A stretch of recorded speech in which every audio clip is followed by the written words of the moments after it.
All right, everyone, welcome back to another special episode of the Kyle Anzalone Show. As we continue to have these massive events unfold in the Middle East, we're going to continue to bring you these special episodes to break down what's happening as it's happening.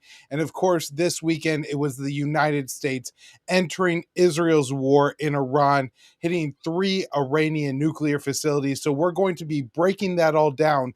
But I really because there is a lot of analysis on this out there. I really want to take my time and focus on particularly how Israel influenced Trump to make this decision. Now, I'm not taking responsibility for this attack away from Donald Trump. Whatever Netanyahu and the Israelis convinced him to do, he is ultimately responsible for. But it's very important that we see the Israeli influence here, how Trump was guided to make this decision. But first, let's just talk about the attack in general. I had last night on antiwar.com, as the attack was unfolding, I was covering this and breaking it all down. Trump announced a successful attack on Iranian nuclear sites. And this was apparently, the Marco Rubio, Pete Hegseth, JD Vance, Donald Trump, they all seem so juvenile. They named this operation Midnight Hammer because the attack happened at midnight and they, saw themselves as dropping the hammer on Iran. Apparently, the U.S. used 7B-2 bombers, and they dropped a total of 14 3,000-pound bunker-busting bombs. The first time those bombs have ever been used, some number on the Fordow facility and some number on the Natanz Iranian facilities there. This is where Iran stores and enriches a lot of their nuclear uranium. There's been a lot of speculation, a lot of review of satellite imagery on how much damage was done. A lot of the focus is on Fordow, that the site there, because that's where a lot of Iran's nuclear enrichment capabilities were, and potentially their nuclear enriched uranium that they were holding at 60%. Now, Iranian media reports that the facility was evacuated ahead of time, that the Iranians saw this coming. Not sure if that's true, but there's an awful lot of satellite imagery showing a lot of Iranian activity at the Fordow site. It looks like a lot of trucks going in, potentially leaving with equipment that they want to get out. So even if the United States and Israel did score a big attack and did damage significantly that facility, it doesn't necessarily carry over that they destroyed a large percentage of Iran's nuclear program. Now, of course, whenever we're talking about Iran's nuclear program, I'll just say this once off the top and explain. Iran was not trying to make a nuclear weapon before the Israel started their war on Iran. And as of even when the U.S. bombed the Iranian nuclear facility, there was no evidence that Iran had decided to make a nuclear weapon. They had a civilian nuclear program, and they had advanced that civilian nuclear program in part so they had something to negotiate with the United States and with the West, because they weren't trying to make a nuclear weapon, but they had sanctions on them because there's so much hysteria around the lie that Iran was making a nuclear weapon, that they wanted a nuclear program capable of trading away, so then they could have the sanctions removed, because obviously Trump is a transactional president. And so a deal like that seemed very much possible before the Israeli attack, and we'll certainly get into that, but I want to stay focused on the attack here just for a few more minutes. So Iran wasn't trying to build a nuclear bomb. Who knows what the situation, what the discussion, what the debate is in Iran now, with other countries attacking their nuclear facilities, bombarding their cities, destroying civilian infrastructure like water lines and water purification facilities, hitting Iranian hospitals, military sites all over the place. Maybe Iran, maybe the Ayatollah will decide it's finally time to break out and build a nuclear weapon, although at this point there's no indication that that decision has been made. So it doesn't seem like there was a whole lot of foreknowledge of this attack, and that's something that the Republicans and Trump are bragging about. However, launching an undeclared war isn't in any way constitutional, and so that's a big blemish that we'll be getting into later in today's program as well. My final thoughts on the attack themselves is that Trump is trying to put out, okay, we carried out our attack. Now, Iran, if you hit back, You will be the aggressors, and then we will have to punish you. And so this, absurdity that Israel and the U.S. constantly turn on their head in the Middle East, where we're allowed to aggress against everybody, and when anyone defends themselves or responds to the U.S. aggression, then we're the victims, right? Then they're the aggressors. Then they're the bad guys. Now, I want to start getting into how I think and why I think this attack happened. So, this next article I wrote for the Libertarian Institute. Israel attacked Iran to prevent Trump from making a nuclear deal with Tehran. Now, this is largely based on a Jerusalem Post article where they interviewed quite a few top ranking Israeli security and defense ministers. The Jerusalem Post is a very favorable government outlet to the Netanyahu government. So, this is in no way a story that the Jerusalem Post meant to slander Netanyahu. In fact, it was mostly bragging about what he had done. And so, what this article says is that the reason the Netanyahu government launched the attack on Iran was they were anxious that the Trump administration was going to reach a nuclear deal with Iran, where Trump made concessions that the Israelis weren't comfortable with.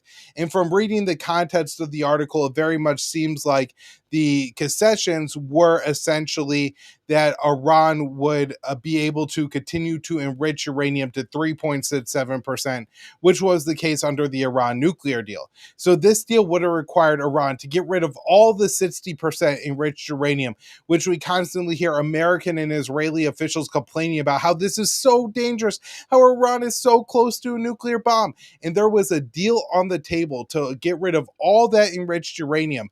And the Israelis went to war with Iran to prevent that deal from being signed.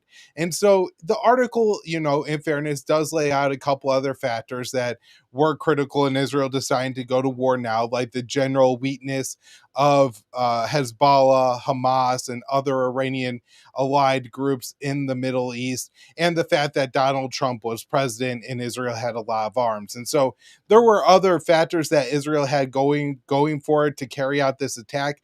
But I think the really critical one is that it was done to kill the U.S. Iranian talks. Now, Trump, the world's ultimate deal maker, right? This is how he likes to present himself. Never a deal that this man can't get done. He's always going to get the best deal. He's going to get a great deal. Here he is on the brink of getting a great deal with the Iranians, where again, they're going to have a nuclear program that's inspected by Americans, that's verified to be only civilian, to enrich uranium to the lowest levels. This is the deal that Trump had on the table, and Netanyahu took it away from him by bombing Iran. Now, you would think Trump would be irate, that Trump would be so upset about this, but no. Donald Trump is backing Israel's war. He's launching these airstrikes against Iran for Israel. This is what Israel wants. Now, Israel actually played a large role in shaping this attack. This next article I have here, again, this is a report from the Jerusalem Post. Netanyahu convinced Trump to expand Iran attack beyond Fordow. And so initially, Trump just wanted to strike the Iranian nuclear site at Fordow because this was the one that everybody said the Israeli bombs couldn't reach. And I guess Trump wanted to have as little footprint in this war as possible. And so Trump signs off, decides to attack this one site. Netanyahu, and particularly his top aide, Ron Dermer, begin getting in Trump's ear and saying that, no, we have a historic opportunity here. We could deal a knockout blow. We could finish this war by carrying out strikes on these three sites instead of this one site. And the Jerusalem Post spoke with Israeli officials who did explain that the U.S. used Israeli intelligence. And so essentially, Trump has given up his role as commander-in-chief. He has given that over to Benjamin Netanyahu, who is effectively guiding the American military, telling them where to bomb, when to bomb. This war in no way benefits the United States of America. This is a war of choice, an offensive, aggressive war of choice launched by Prime Minister Benjamin Netanyahu to prevent Trump from making a nuclear deal with Iran. And Donald Trump is allowing Netanyahu to pick targets in Iran, just like he did in Yemen, by the way, when we are blowing up apartment buildings and hitting all other kinds of civilian targets, killing hundreds of civilians in Yemen with absolutely no benefit, costing us billions of dollars. We were again relying on Israeli intelligence. And again, Trump is allowing Netanyahu to guide the US war machine. We should be horrified by this. We are supposed to be a sovereign country. And yet it seems like not only Capitol Hill, but now the White House is effectively occupied by Israel. This is I find it to be highly, highly disturbing that Trump is taking so many orders from Benjamin Netanyahu, that he's making so many choices that are clearly out of line with what Donald Trump is, what America First is, what Make America Great Again was supposed to be, in conducting these strikes and going along with everything that Netanyahu wants him to do. Now, I want to talk about a little bit the lead up to these attacks now, because I think there's a couple important things here that I'm sure are going to get lost in the news cycle over the weekend. This news really started to come out Thursday, Friday of last week, and all the attention early part of this coming week is going to be on the U.S. strike on Iran, and rightfully so. But understanding how this happened and the Israeli influence behind it is extremely important. Now, before I get into that, I do want to remind people to share the show, help us out. We've had quite large audiences on these live streams. And so if you want to help us out and get us some more listeners, hit the retweet button. Of course, here we are trying to break down and get to the truth and not allow the mainstream spin, which is often dominated by U.S. and Israeli propaganda. And so this next article I have is CIA chief echoes Mossad finding on nuclear program. So the CIA chief is John Ratcliffe, and it seems that Tulsi Gabbard was sidelined when it came to discussions around should the U.S. bomb Iran or not. And what Ratcliffe was bringing to Donald Trump is this assessment that originated with Mossad that said Iran could build a nuclear weapon within 15 days. Now, it's a little bit tricky what they're saying here. They basically say, I think, that if Iran knew how to build a nuclear weapon, if Iran had all the materials they needed, they have enough of the 60% enriched uranium that they could get it to 95% or higher weapons grade within 15 days to build a single small bomb. Now, that's far different than saying Iran will have a usable nuclear weapon in 15 days. But it seems that that's the message that Ratcliffe put before Donald Trump. And again, this originated with Mossad. And the Times of Israel, in fact, reported that Mossad, the Israeli intelligence agency, may have found this intelligence assessment based on Netanyahu's need to draw Donald Trump into a war in Iran. So again, this is something that was manipulated by Benjamin Netanyahu to manipulate Donald Trump, to get Donald Trump to do not what's in the best interest of the United States of America, the country that he's supposed to represent, but rather for the country of Israel, a foreign country. You know, we have so many politicians in the United States, and now most infamously Ted Cruz, who say that their top priority in whatever position of government they're in, is usually a member of the House or Senate, is to defend, to promote, to aid, to help, to elevate the state of Israel, not the state that they represent. Ted Cruz didn't say, my top goal in the Senate is to benefit Texas, which would make sense because that's where the people are voting for him from. But no, he's saying that we need to elevate the state of Israel. We need to aid the state of Israel. This is completely insane. Our government, it's becoming more and more clear, is completely captured by Tel Aviv. And look, you know, one of the bright spots in the Trump administration, or the hopeful spots, was his director of national intelligence, Tulsi Gabbard, who had previously attacked Donald Trump for getting the United States too close to war with Iran, who had said time and time again, enough of these stupid regime change wars, who was supposed to be able to tell the difference between a Sunni and a Shia, and know that it's the Sunnis, it's Al Qaeda, it's ISIS that are the ones who are just right now carrying out suicide bombings on churches in Syria, the ones who knocked down our towers in New York City on 9/11, the ones who have carried out terrorist attacks across the Middle East and killed thousands of our troops in the Middle East. These are the Sunni terrorists. In Iran, the Shia-led Islamic government of Iran is distinctly opposed to Al-Qaeda and ISIS. It was Iran who led the charge and who largely organized the militias on the ground in Iraq and Syria to help kick the ISIS and Al-Qaeda out of there when Baghdadi declared his caliphate.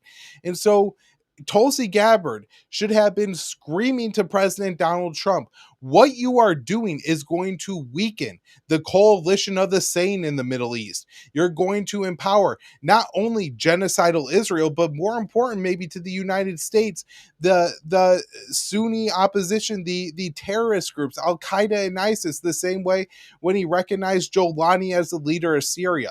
So Tulsi Gabbard has proven to be completely ineffective so far, and she made it so much worse on Friday before the attack when she tweeted this out. The article I wrote here is Gabbard falls in line, claims Iran is close to nukes.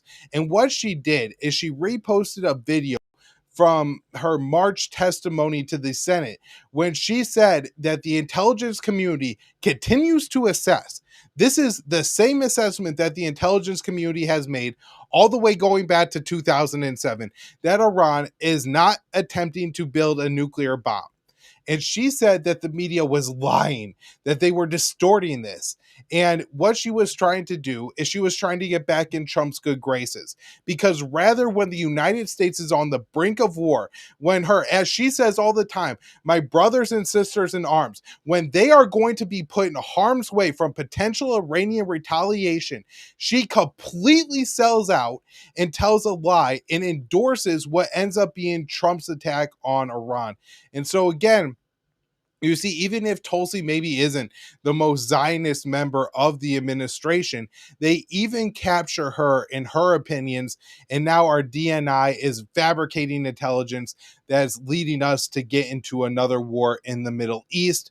Now, this next article I have here, I think I kind of covered all I have on the Israeli role in this attack, which is, I think, very substantial, as you can see, and talk about what the potential consequences of this are.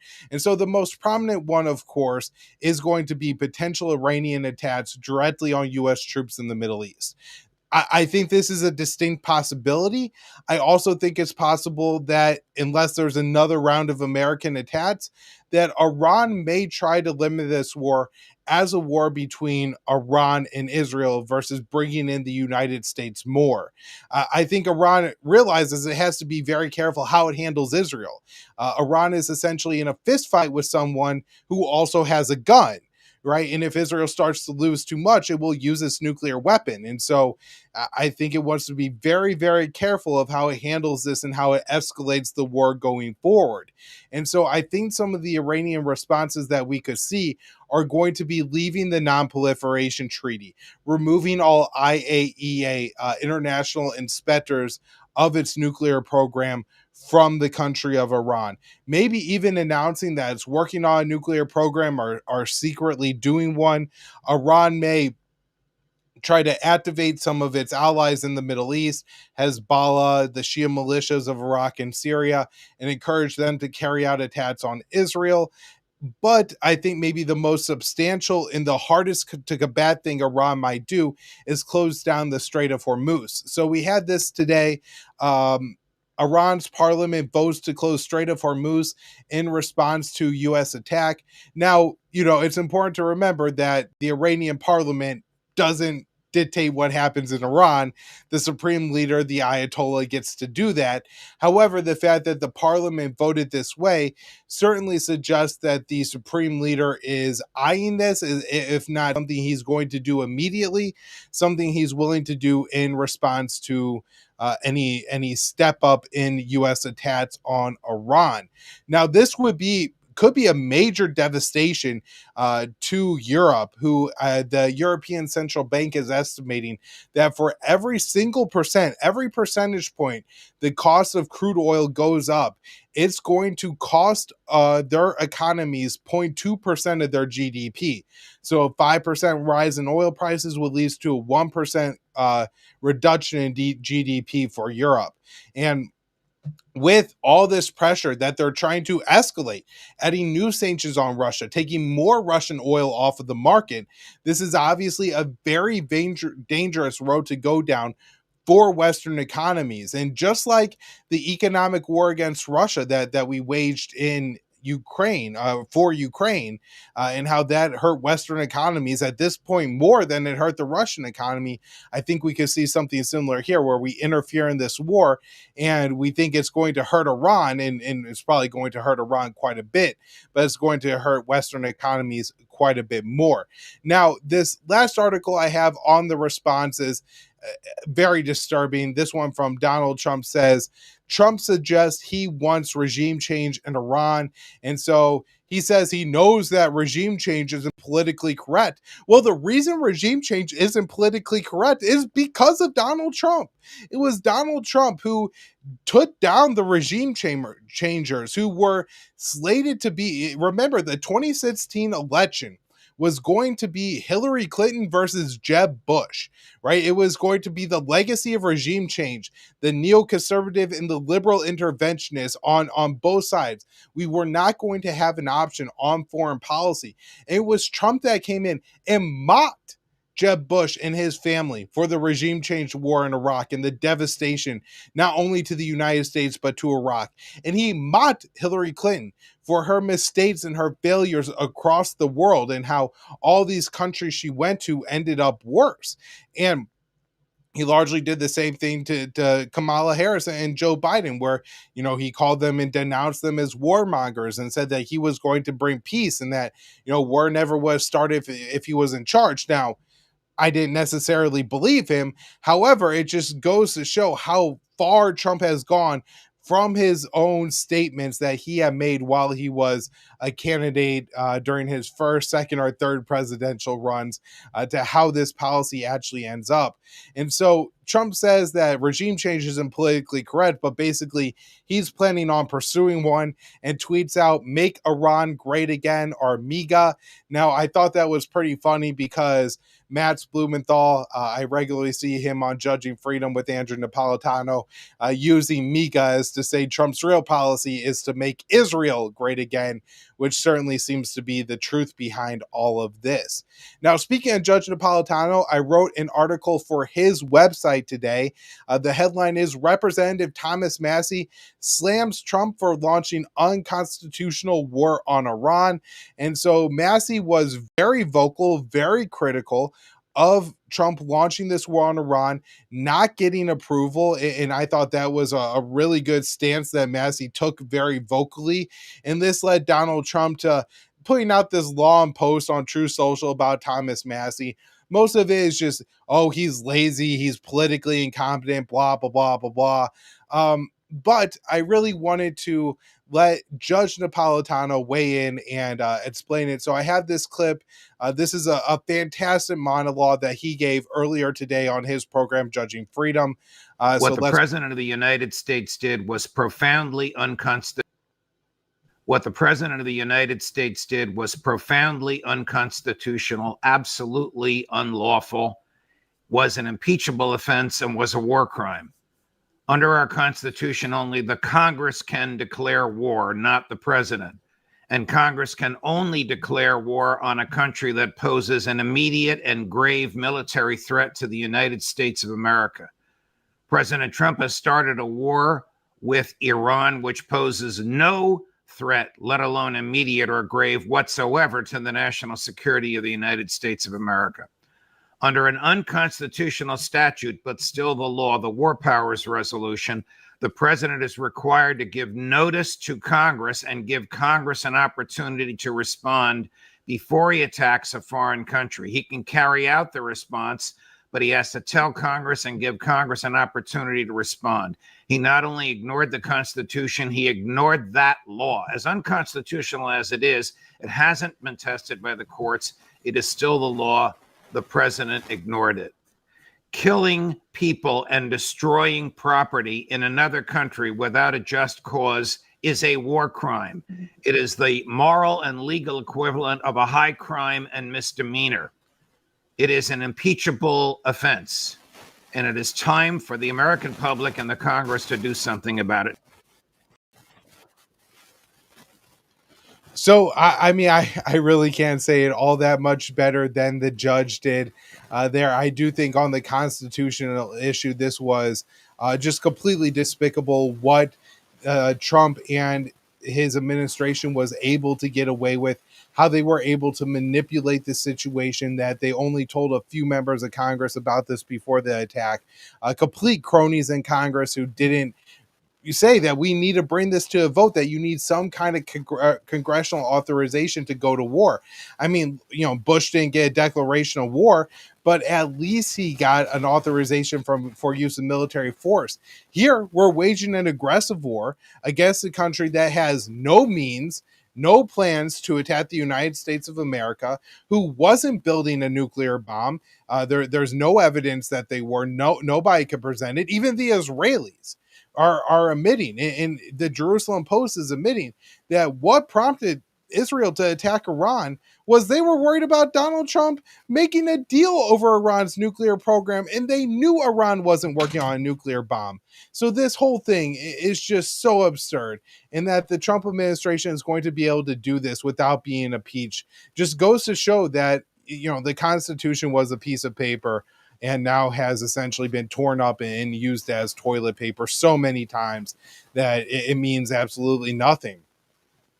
All right, everybody, that's where I'm going to wrap it up for today. We will be back with another episode of the Kyle Anzalone Show tomorrow at 4:45 Eastern Time, and we are live every Monday and Wednesday at that time. On tomorrow's show, I have a really important voice. That is Dr. Ramzy Baroud. He is a Palestinian who is from Gaza. You know, he now lives in the U.S., but he's going to come on, and I really want him to talk to us about what the situation is for the Palestinians. There's just so little attention being paid to what's happening in Gaza over the past week because the U.S. is entering a major war in Iran, but Israel has stepped up its genocide. And so what is the future for the Palestinian people of Gaza are questions I really want to ask Ramzy. All right, everybody, thank you so much for listening today. Share the show, like the show, subscribe, particularly to the YouTube channel. I noticed we had a pretty active live chat today. Of course, this was a solo show with me talking the whole time, so I couldn't keep up with the messages, but I am going to go and check them out when we're done. And we'll be back with another episode soon.